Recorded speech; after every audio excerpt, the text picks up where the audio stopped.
चीन में corona virus के मामलों में लगातार बढ़ोतरी हो रही है। चीन में कोविड के बढ़ते मामलों को देखते हुए भारत में भी कोरोना का खतरा काफी ज्यादा बढ़ गया है। कोरोना के बढ़ते मामलों को देखते हुए भारतीय सरकार एक्शन में आ चुकी है। हाल ही में भारत के स्वास्थ्य मंत्रालय ने एक मीटिंग बुलाई जिसमें कोरोना से संबंधित कई अहम फैसले लिए गए। मंगलवार को अखिल भारतीय आयुर्विज्ञान संस्थान के पूर्व डायरेक्टर रणदीप गुलेरिया ने कहा कि भले ही चीन में कोविड-19 के मामलों में तेजी से बढ़ोतरी हो रही है, लेकिन भारत में नेचुरल इन्फेक्शन और वैक्सीन कवरेज के हाई रेट के कारण चीन जैसी स्थिति नहीं होगी। डॉक्टर रणदीप गुलेरिया फिलहाल गुरुग्राम स्थित मेदांता अस्पताल में institute of internal medicine and respiratory and sleep medicine and director के चेयरमैन हैं। उन्होंने एक इंटरव्यू में बताया कि भारत में टेस्टिंग में कमी आई है। सर्दियों के मौसम में अक्सर लोग सर्दी, जुकाम या बुखार आने पर इसका टेस्ट नहीं कराते हैं। ऐसे में अगर कोरोना के टेस्ट होते रहेंगे तो म्यूटेशन का पता चल जाएगा। रणदीप गुलेरिया ने बताया कि पूरी दुनिया, खासतौर पर चीन और इटली में कोरोना महामारी जिस तरह से अपने पीक पर थी और कोरोना के लाखों मामले सामने आ रहे थे, उसे देखते हुए हमने महसूस किया है कि इस स्थिति से बचने के लिए ज्यादा तैयार रहना बेहतर है।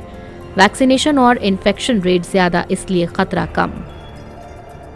उन्होंने कहा, जब ये महामारी आई तो हमारे लोगों में इस वायरस से निपटने के लिए कोई इम्यूनिटी नहीं थी, जिस कारण कुछ लोगों को इस दौरान गंभीर इन्फेक्शन का सामना करना पड़ा। लेकिन अब कोरोना महामारी को लगभग 3 साल हो गए हैं और अब हम ऐसी स्थिति में हैं जहां हमारे लोगों में नेचुरल इन्फेक्शन और वैक्सीन कवरेज की दर बहुत ज्यादा है।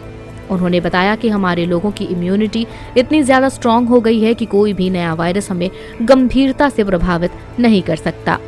उन्होंने बताया कि पिछले 3 सालों में लोगों ने कोरोना वायरस के अलग अलग वेरिएंट जैसे अल्फा, बीटा, डेल्टा आदि सब वेरिएंट का सामना किया है, जिसके चलते भारतीयों के लिए कोरोना वायरस उतना खतरनाक साबित नहीं हो रहा है जितना पहले था। लेकिन हमने पिछले 1 साल के भीतर ओमिक्रॉन के कई अलग अलग रूप विकसित होते हुए देखे हैं।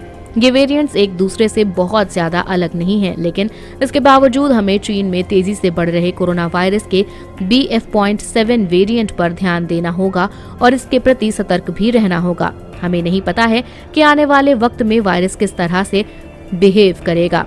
ये वायरस अब पहले से कम खतरनाक और स्थिर दिख रहा है, लेकिन हमें चीन में कोरोना की वजह से हो रहे हॉस्पिटलाइजेशन और मौतों पर करीबी से नजर रखनी होगी।